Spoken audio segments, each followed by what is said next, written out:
Ternyata pertama kita melewati jalan yang depan ini samping ke kiri.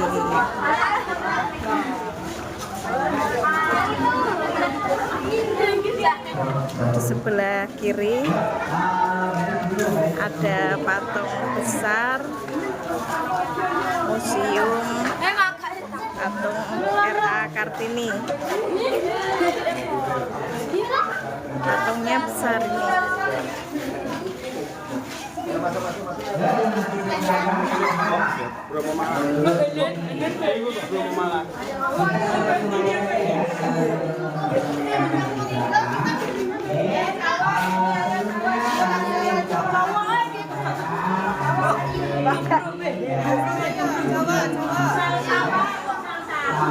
Nah ini anak-anak jumlahnya 50 lebih serta guru, jadi ada sekitar hampir 80 orang.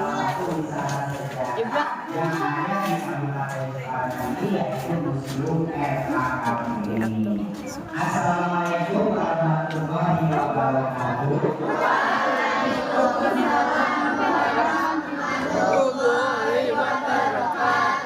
Nah, sekarang kita berada di museum. Jadi kita kalau rekreasi ke museum itu kita selain rekreasi ataupun hiburan, kita juga bisa sambil belajar mengenal tentang sejarah, mengenal tentang benda-benda tempo dulu. Dan kita sekarang berada di Museum Kartini, kita bisa sambil belajar mengenal tentang tokoh pahlawan yang dilahirkan di Jepara, yang dikenal sebagai pahlawan emansipasi wanita yang bernama Raden Ajeng Kartini. Jadi Raden Ajeng Kartini itu pahlawan pendidikan, khususnya bagi anak-anak perempuan, ya.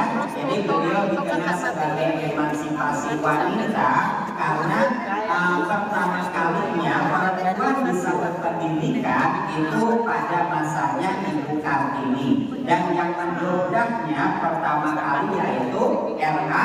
Kartini. Makanya untuk mengenang jasa kepahlawanannya, dan kebetulan R.A. Kartini lahir di Jepara, maka di Jepara ini didirikanlah gedung museum dan dinamakan Museum R.A. Kartini. Di dalam Museum Kartini ini nanti kita akan memasuki 4 ruangan. Ruangan-ruangannya itu berbeda-beda ya sejarahnya. Mulai dari ruang pertama itu namanya ruang Kartini, yang isinya peninggalan-peninggalan semasa hidup R.A. Kartini dan juga sejarah perjuangan semasa beliau memperjuangkan bangsa dan kaumnya. Lalu nanti masuk ruangan kedua itu namanya ruang Jepara kuno. Nanti di ruangan kedua itu berbeda lagi sama ruang pertama, karena untuk ruangan kedua itu benda-benda yang dulu ditemukan di kawasan Jepara, seperti ada ruang kuno yang namanya ruang epek, ada alat musik tradisional yang namanya gong, ya, ada juga berbagai macam keramik yang asalnya dari Cina, dari Eropa, yang ditemukan dari dasar laut, dan ada juga kerangka ikan paus yang dinamakan ikan Joko. Itu nanti di ruangan kedua.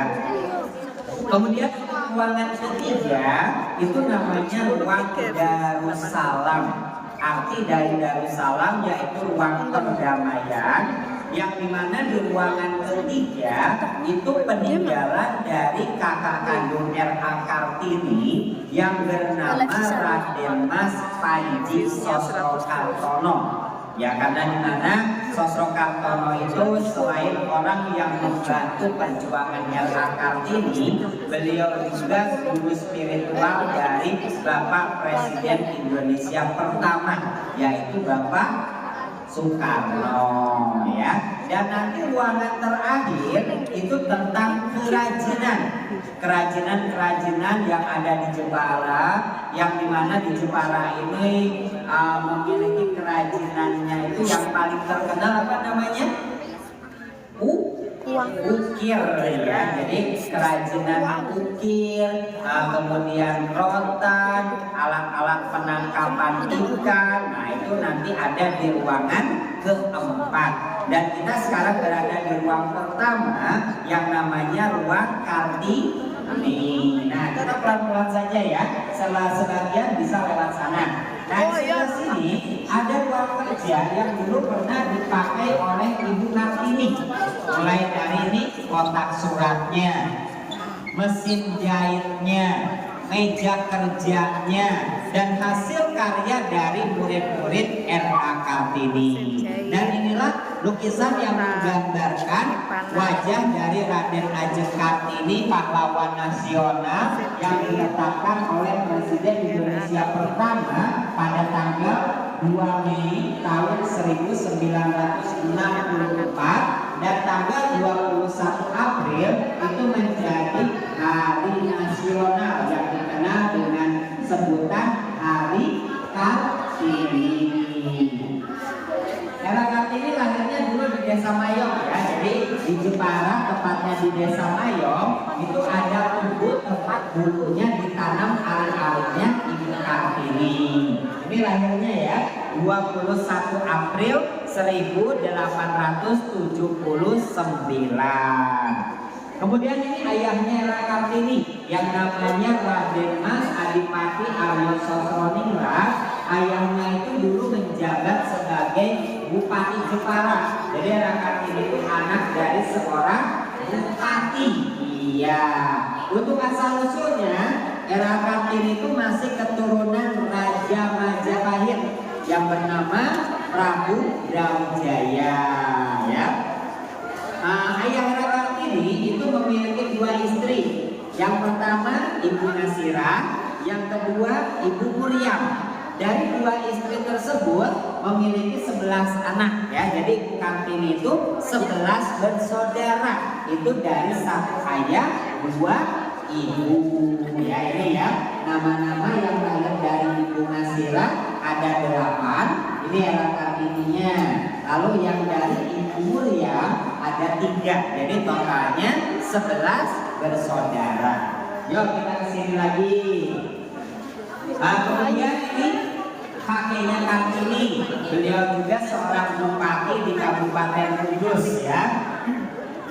Lalu keluarga dari kakeknya serta anak-anak dari kakeknya ada 4 ya. Keempat-empatnya mereka ini menjabat sebagai bupati seperti di sini dituliskan ya. Ayah Kartini Bupati Jepara, kemudian ada lagi Bupati Semarang, Bupati Brebes, dan Bupati Demak ya. Kemudian ini foto pada saat Era Kartini pertama kalinya beliau mulai mengajar terhadap anak-anak perempuan. Nah di sini kan murid-muridnya itu anak-anak perempuan. Jadi dulunya pada masanya Ibu Kartini anak perempuan itu dulu tidak boleh sekolah. Dan bahkan Era Kartini walaupun beliau itu anak seorang bangsawan, Ibu Kartini juga dulu cuma boleh sekolah sampai usia 12 tahun atau sampai SD kelas 6 ya. Nah karena pada masa tersebut perempuan kalau usianya sudah menginjak 12 tahun itu harus dipingit, dikurung ya, tidak boleh keluar rumah sampai menunggu lamaran atau ditingkatkan ya. Nah kalian yang perempuan-perempuan ini mau tidak seperti itu? Gak mau ya, makanya kan Era Kartini dulu itu memperjuangkan supaya perempuan juga harus memiliki pendidikan setinggi-tingginya. Nah, supaya nantinya cita-citanya yang sangat tinggi seperti ada yang ingin nantinya menjadi presiden atau menteri atau DPR ya atau dokter, polisi, tentara ini boleh ya. Nah kalau dulu tidak boleh. Nah, itu hasil dari perjuangan Ibu Kartini. Kemudian ini Ibu Kartini bersama adik-adiknya seperti nama-namanya itu yang ini Kartini, kemudian yang di tengah Kartina, lalu satu lagi Rukmini. Ada juga di sebelah sana meja belajar mainan masa kecilnya. Ini juga kaca ini juga ya peninggalannya dari keluarga Ibu Kartini. Ya. Lalu kalau untuk surat-surat Ibu Kartini ataupun tulisan tangan Ibu Kartini itu seperti ini ya. Nah, jadi surat Ibu Kartini yang dulu dikirim kepada teman-temannya yang ada di Belanda, itu tulisannya, bahasanya bahasa Belanda seperti ini ya. Nah, jadi ini dulu surat-surat itu dikumpulkan oleh orang Belanda yang bernama Mr. J.H. Aberdanon. Kemudian diterbitkan pada tahun 1911 yang judul bukunya yaitu Door Wisternistortweg. Kemudian diterjemahkan ke dalam bahasa Indonesia yang kita kenal habis gelap terbitlah terang. Jadi itulah kumpulan dari surat-surat R.A. Kartini. Kemudian di sebelah sini ada sebuah ukiran. Ukiran ini dinamakannya ukiran macan burung. Ukiran macan burung ini itu menjadi ikon kota Jepara. Nah, tadi kan kota Jepara itu dikenalnya dengan sebutan kota ukir ya. Nah, dan ini terbuat dari kayu jati. Ini satu gelondong kayu utuh, mulai dari bagian bawah sampai atas, termasuk dalam-dalamnya ini ada macannya, ada bolanya. Ini semuanya tanpa ada sambungan ataupun lem-leman. Jadi ini semuanya ditatak atau dipahat, tidak menggunakan lem ataupun disambung. Dan macan burung itu memiliki filosofi yang dalam artinya lambang dari sebuah pengadilan. Macan kan diartikan itu sebagai apa? Penguasa ya. Nah, ini diartikan sebagai penguasa ataupun orang yang memiliki kedudukan tinggi. Kalau mereka melakukan kesalahan, tetap harus menerima apa kalau bersalah? Hukuman ya. Jadi artinya keadilan. Ini ya salah satu ikon kota Jepara. Ini yang kecilnya juga sama ya, terbuat dari satu balon kayu utuh. Kemudian kalau boteka tempat menyimpan obat-obatan ataupun jamu-jamu Jawa tempo dulu. Dan ada juga beberapa foto-foto Jepara tempo dulu ya. Seperti ada kepulauan Karimun Jawa, ada juga Pulau Panjang itu yang kelihatan ya. Ada juga pada saat penelitian. Kemudian ada juga makam dari Kapenta, pendiri dari benteng Pengkosek. Kita sebelah sini dulu. Nah, di sebelah sini ada juga beberapa surat-surat Kartini. Nah, di sebelah sana ini sudah diketikkan dalam 3 bahasa. Ada yang bahasa Belanda, ada yang bahasa Inggris, dan bahasa Indonesia. Jadi inilah isi dari surat-surat R.A. Kartini yang kita kenal dengan buku berjudul Habis Gelap Terbitlah Terang. Ini ya bahasa Indonesia-nya ya. Kemudian di sini ada juga hasil banyak dari Kartini dan juga saudara-saudaranya.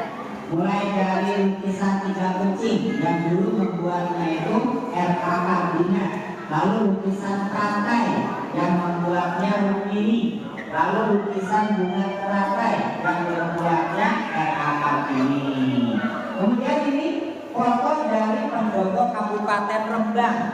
Nah, disinilah tempat terakhir R.A. Kartini ya. Jadi R.A. Kartini itu menikahnya dulu sama Bupati Rembang.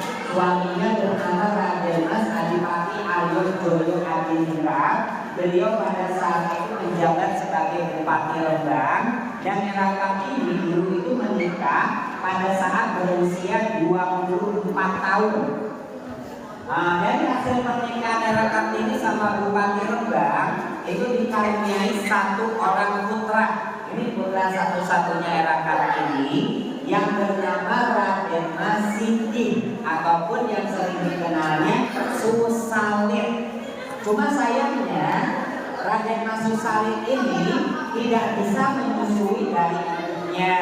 tidak bisa dibesarkan oleh ibunya karena 4 hari melahirkan Raden Masusalin, Ibu Kartini meninggal.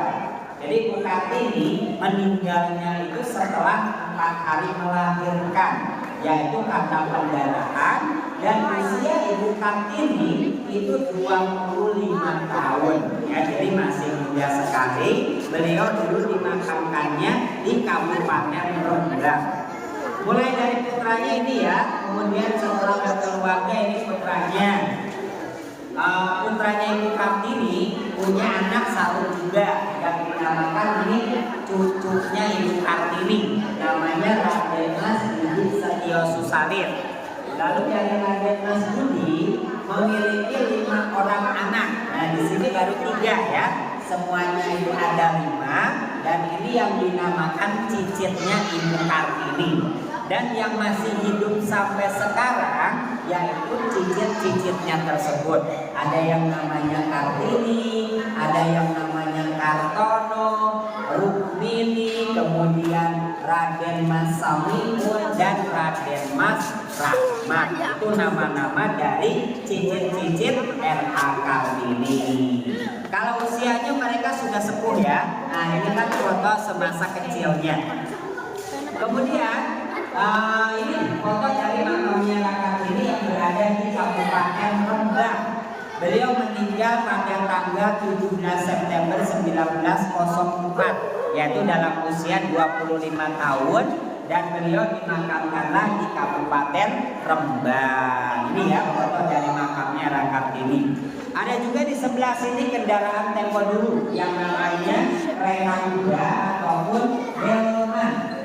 Jadi delman itu alat transportasi pada masanya R.A. Kartini. Nah, karena pada masanya R.A. Kartini dulu itu belum ada seperti bis, belum ya, atau mobil mewah juga belum ada. Dan ini diartikan itu kendaraan termewah pada masanya yang namanya kereta kuda ataupun delman ya. Kemudian ini sahabat-sahabat R.A. Kartini. Nah, lalu ada juga foto 3 bersaudara, dan ini tadi yang bernama Mr. J.H. Abendanon. Ini ya, judul bukunya dalam bahasa Belandanya ini Door Duisternis Project yang diterbitkan tahun 1911. Kemudian terjemahan dalam bahasa Indonesia yaitu Habis Gelap Terbitlah Terang. Tentang R.A. Kartini apa ada yang ditanyakan? Ayo, ada yang ditanyakan? Tidak ada? Kalau tidak ada kita lanjut ke ruangan kedua. Sini ya, Kita lanjut ke ruangan kedua.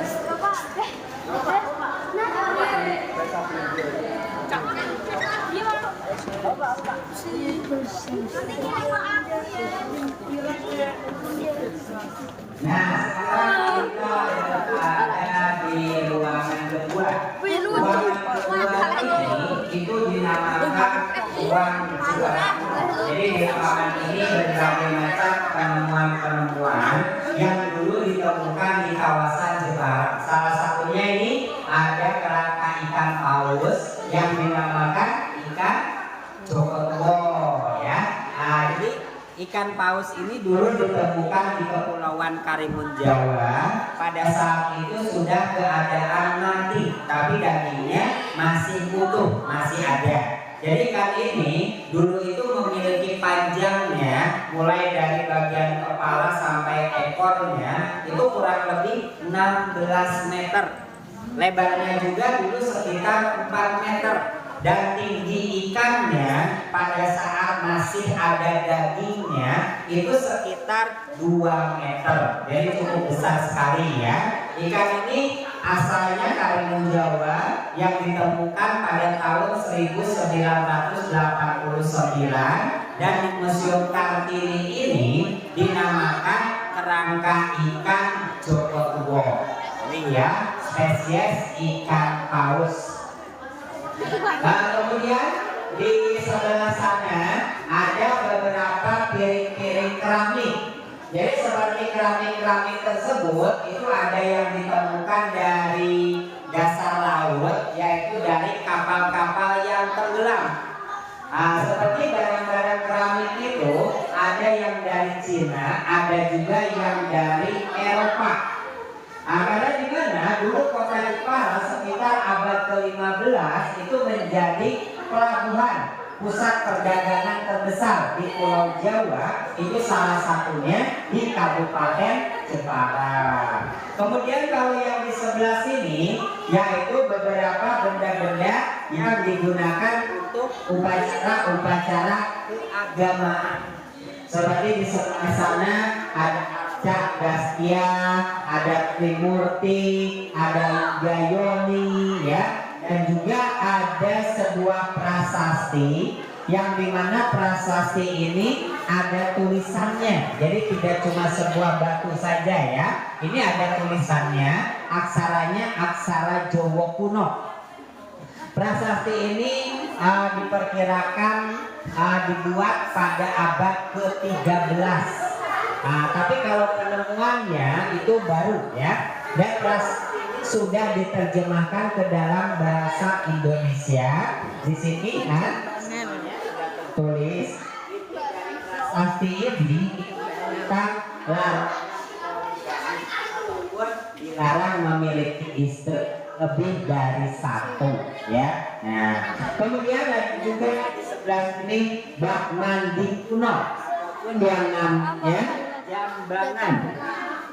Ini jambangan ini ada dua ya, ada yang untuk laki-laki, ada yang untuk perempuan. Yang untuk laki-laki yang sebelah sini, yang motifnya itu ada gambar naganya. Kemudian yang untuk perempuan itu gambarnya burung ya. Kenapa?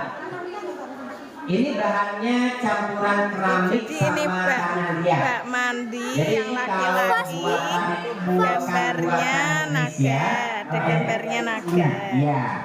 Nah ini namanya jambangan ya. Jadi itu jambangan itu digunakan itu kayak ritual ya.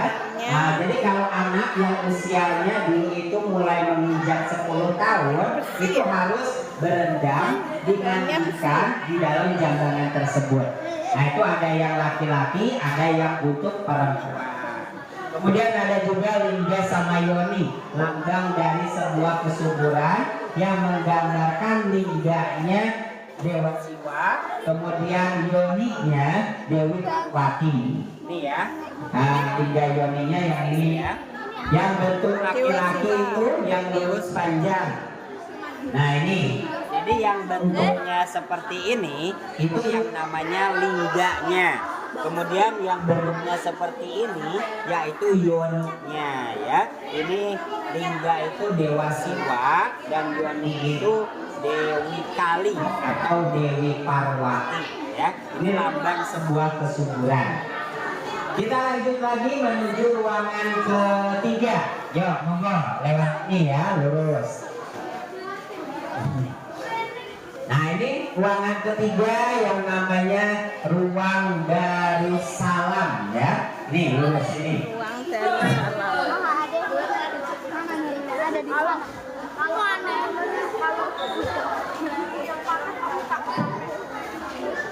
Nah ini ruangan ketiganya. Jadi untuk ruangan ketiga ini itu peninggalan dari kakak kandung Eka Kartini.